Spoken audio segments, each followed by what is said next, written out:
Hey viewers, it's Desperate Girl 90.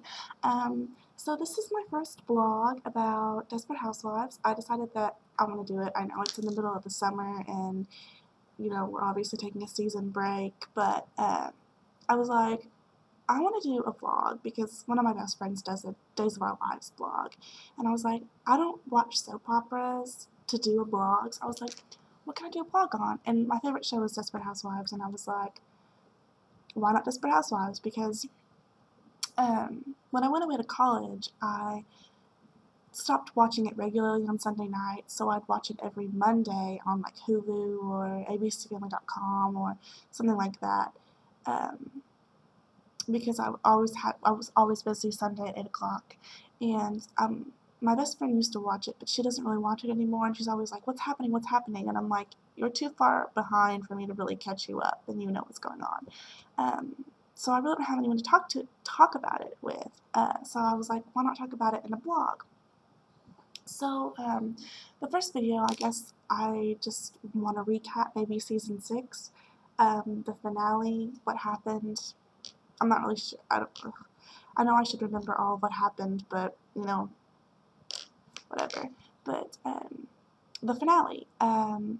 Well, in season 6, there was the whole serial killer dude that was choking women. And we find out that it's Crazy Eddie, but I'm not really sure what the point of him being in the show was. Maybe it was to make the Bolins seem creepier and that they were killing these people. I don't know why he was significant to the story. Maybe we'll see him later on, I don't know, but he gives birth, or he helps Lynette birth her daughter, and Lynette is the only one that can relate to him, not relate to him, but to get through to him, and he helps her birth her child. And she's like, you know, you've killed all these women. Here's your chance to bring a life into the world, because there was complications with the umbilical cord, etc. So he does, and she eases his mind, sort of, and kind of talks him into going into jail, because she tells him that his mind won't be free anywhere else because he's got so much on his mind and he already hates women and etc. So Lynette gives birth to her daughter, and that's it. Bree and her stepson, I forget his name's not coming to my head right now, but I can't believe that he would actually blackmail her. At first, he kind of wanted the feeling of having a real family, and he was mad at his mom for not letting him experience having a real family. And so he's mad at her.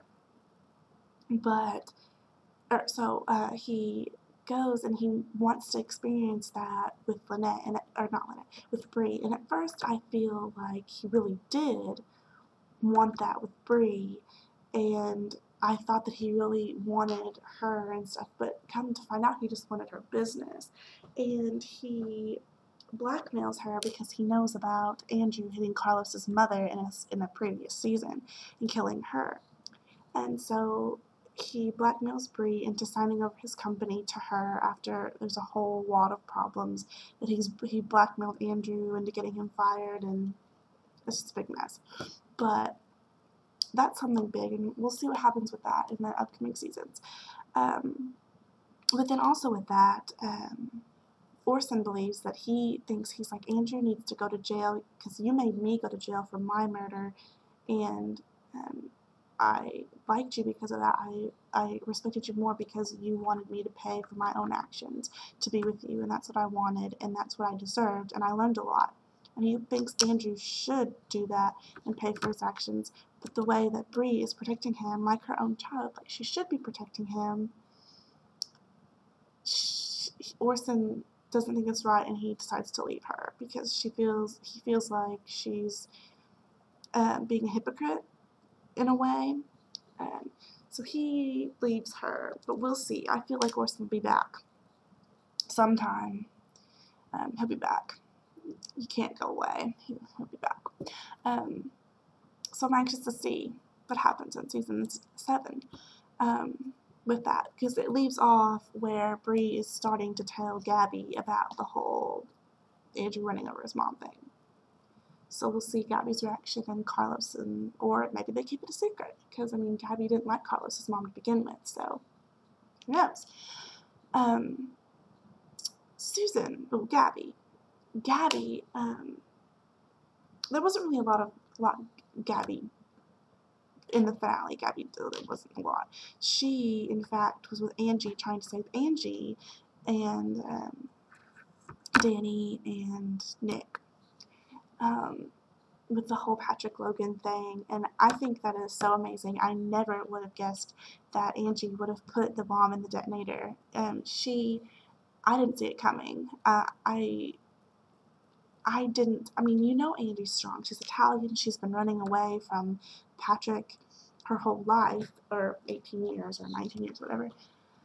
And so obviously she's a strong woman, so you can't put it past her that she'd do that, but I just didn't see her being smart. But then when you find out she built bombs, I guess you would know that she's not smart, but you're under pressure, and it's just crazy to know what your mind thinks to do when you're under that. But I thought that was awesome. That was super awesome. And they're running away to somewhere. Atlanta pops into my mind, but I don't think that's right.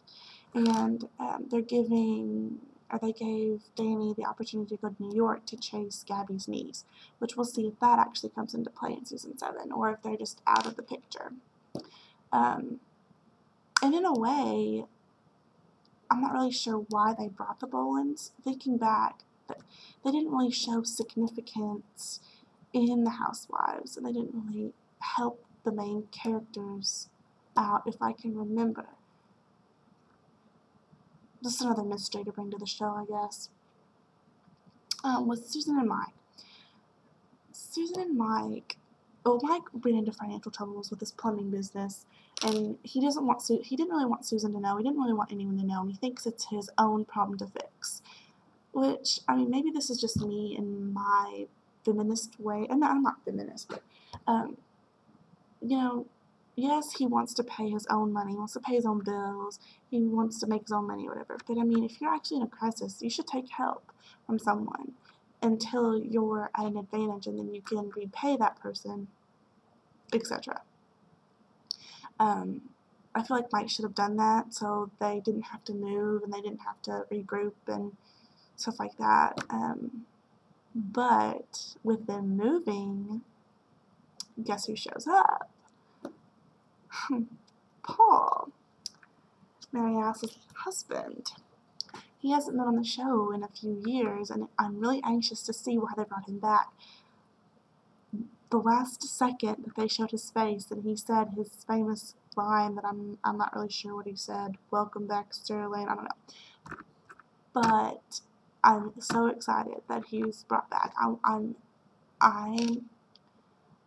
think the show has been a little dull the past couple of seasons. It's still interesting and still exciting, but I feel like Paul is going to bring back more, and it's going to kind of like play back into the first couple seasons, which were the best.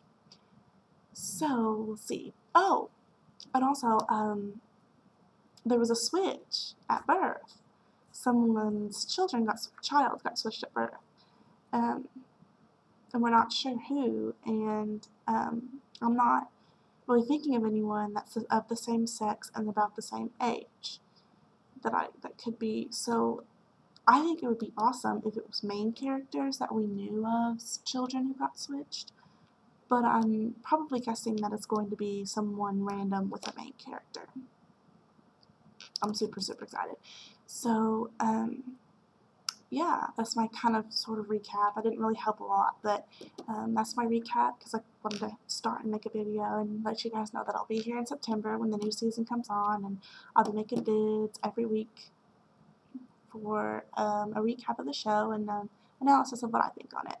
So, yeah, see you guys in September.